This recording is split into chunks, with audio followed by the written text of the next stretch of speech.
In the lead up to the 2023 general elections, Nigerian citizens demonstrated a clear commitment to the democratic process. Our mission recorded more than 100 campaign-related violent incidents, including, tragically, assassinations. Incidents of orchestrated violence were observed to hamper some campaign activities and to reduce attendance. In addition, the mission recorded cases of undue interference by governors, while the campaign was also marred by internal party conflicts. Personality-focused canvassing and misuses of incumbency by governors tilted the playing field. On another episode of What is Trending, my name is Angelo. Welcome to Nation's Voice Tower, your most preferred YouTube channel. Updates on the block. Now, I think INEC have finally gotten the nail that has hit the coffin, or the last nail that has been put on the coffin. Yes, what am I trying to say? The European Union has given its verdict about the general conduct of the 2023 general elections. The European Union, through its chief international observer, faulted the electoral process and stated that the process during the elections lacked transparency and was marred highly by election malpractice and brutality. The chief observer, one Mr. Barry Andrews, spoke in a press conference where he made known the stance of the European Union and the demands made by the Union for the better electoral reforms in Nigeria. Watch the European Union call out INEC for their bad conduct during the just concluded general elections. Watch this. In the lead up to the 2023 general elections, Nigerian citizens demonstrated a clear commitment to the democratic process.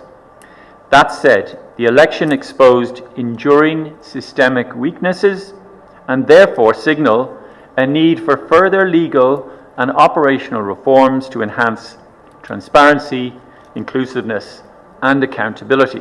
The Electoral Act 2022, which had its first test in a general election in 2023, and other legal instruments, evidenced gaps in terms of transparency, accountability, and inclusivity, and left room for uncertain implementation. For that reason, we recommend, and this is our first priority recommendation, to protect the interests of voters through certainty of law for all stages and aspects of electoral processes by eliminating from electoral law and regulations errors and ambiguities to avoid potential for confusing interpretations and ensuring the revision processes are inclusive. A positive aspect of the voter registration process was active youth engagement, with 2/3 of the 9.5 million new registrants being young people. However, there is a need for greater efforts to protect genuine youth participation in elections, and similarly, ongoing underrepresentation of marginalized groups in political life requires robust remedial action. Overall, the collection of permanent voter cards was adversely affected by poor institutional planning and a lack of transparency. To ensure the accuracy and inclusiveness of the voter register, an external independent audit would be beneficial.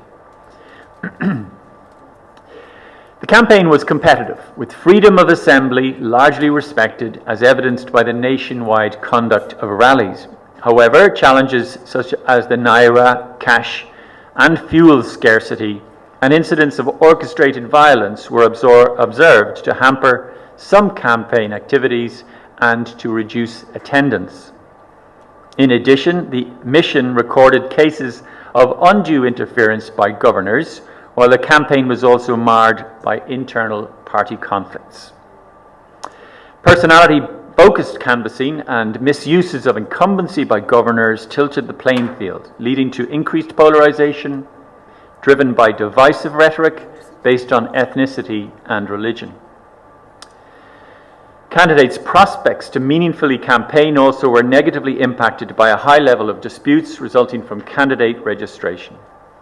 The mission noted well over 1,000 pre-election court cases, some negatively impacted or overlapped with the polls. our mission recorded more than 100 campaign-related violent incidents, including, tragically, assassinations. These and other criminal acts obstructed the campaign, disrupted the elections, and suppressed voter participation. Weaknesses in the legal framework for these electoral offences and others, such as misuse of state resources, intimidation, and vote buying, contributed to inadequate enforcement. Key state institutions, including INEC, but also political parties, failed to tackle these problems.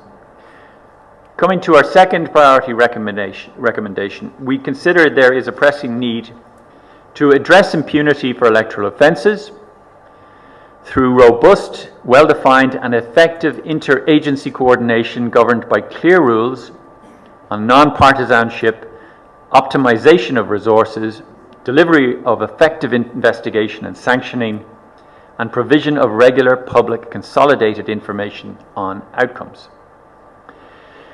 INEC introduced some very positive measures early in the electoral process. For example, it increased the number of polling units and established a system of electronic accreditation of party agents, media and observers. Public confidence, however, in INEC was severely damaged on the 25th of February due to its operational failures and lack of transparency. While some corrective measures introduced before the 18th of March elections seemed to have a positive impact, overall trust was not restored and eventually led civil society to call for an independent audit of the entire process. However, there is no legal requirement for qualification and merit-based appointments of the positions of INEC Commissioner or Resident Electoral Commissioner. Prior to the elections, selection processes were questioned, leaving the institution vulnerable to mistrust. We believe that these vulnerabilities can be effectively addressed by, and this is our third priority recommendation, establishing a robust operational framework for the independence, integrity and efficiency of electoral administration through an inclusive and publicly accountable mechanism for selecting candidates to the posts of INEC commissioners and recs based on clear criteria of evaluation of merits, qualifications, and verified non-partisanship.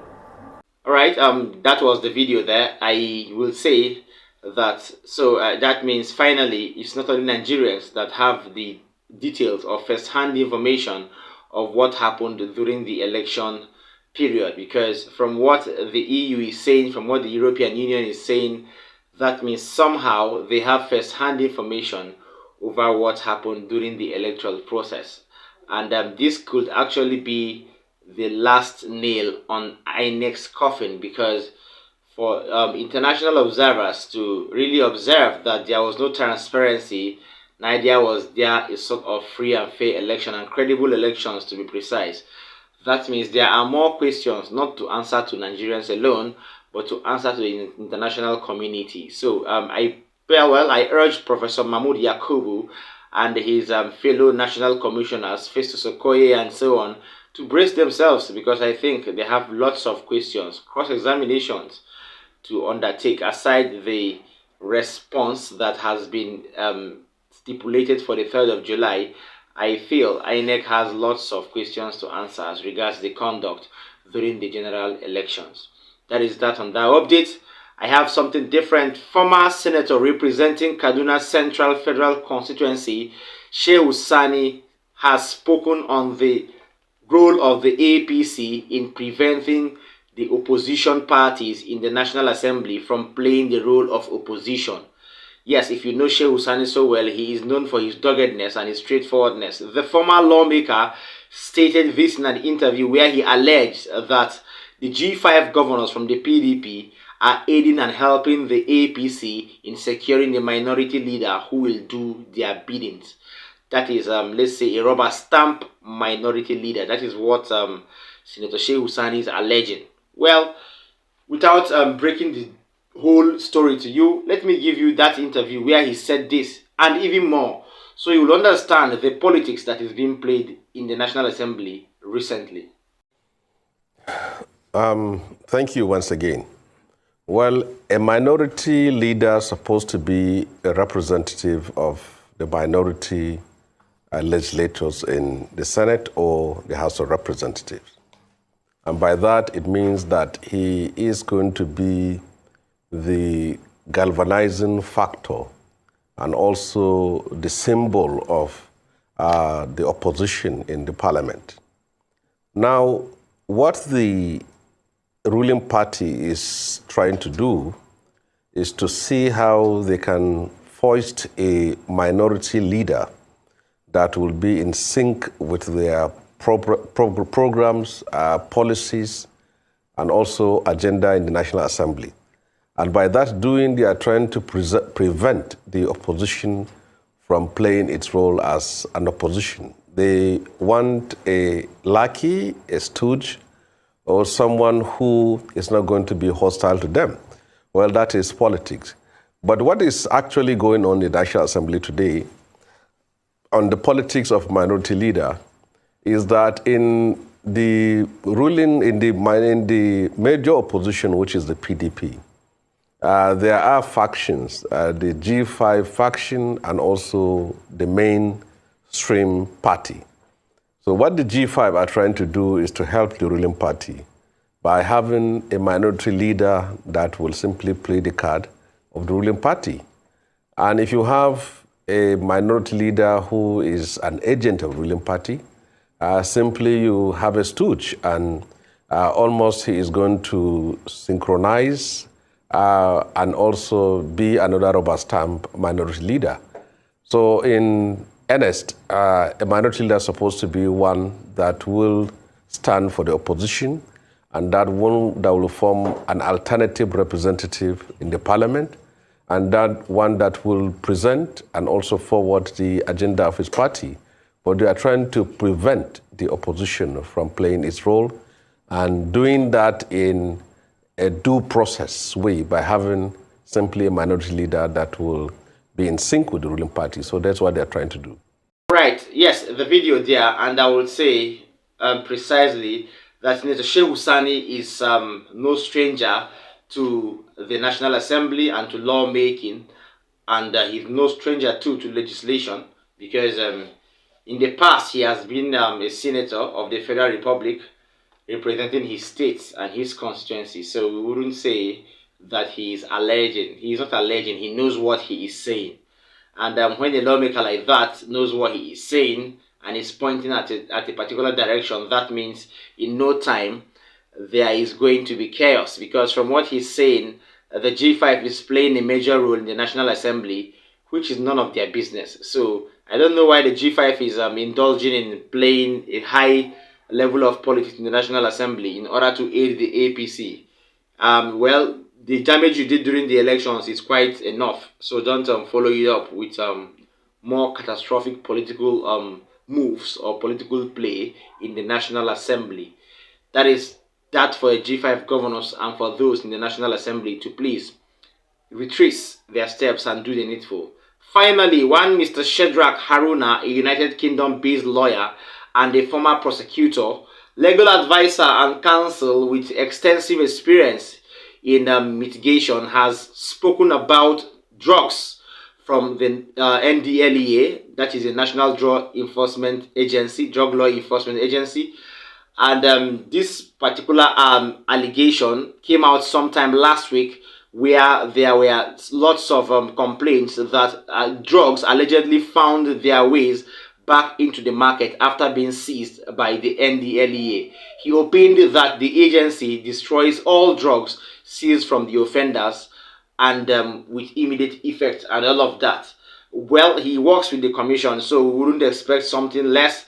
But if people alleged that somehow drugs seized by the agency find their way back to the market, that means there is something fishy going down somewhere in the agency. So we wouldn't call on Buba Marwa to come and answer this. Rather, we would allow Shedrack Haruna to answer with someone who actually has to do with lots of mitigations that have to do with drug law enforcement, both at home and abroad. So he would know extensively what I'm trying to say or what we're trying to point out here. So we would call on Shedrack Haruna to please answer in place of the agency. Yes, thank you so much. Where the drug goes, of course, we destroy them. And if you listen and watch very well, in most cases we invite the media men to come to the destruction site. The Korodu drugs, which was the cocaine, the huge haul of cocaine, were all destroyed and on the order of the court. And this was witnessed by so many people, including some of our partners, and they were destroyed in Badagry. The case is on, and our prosecutions are going ahead with it. It's not a case that we're taking it lightly, neither is it something, we've not taken any of our cases lightly anyway, because we have huge number of lawyers prosecuting cases, and the case is in court. Of course, you know very well the length it takes to get to prove the guilt of an accused person. We have to go through the whole judicial process.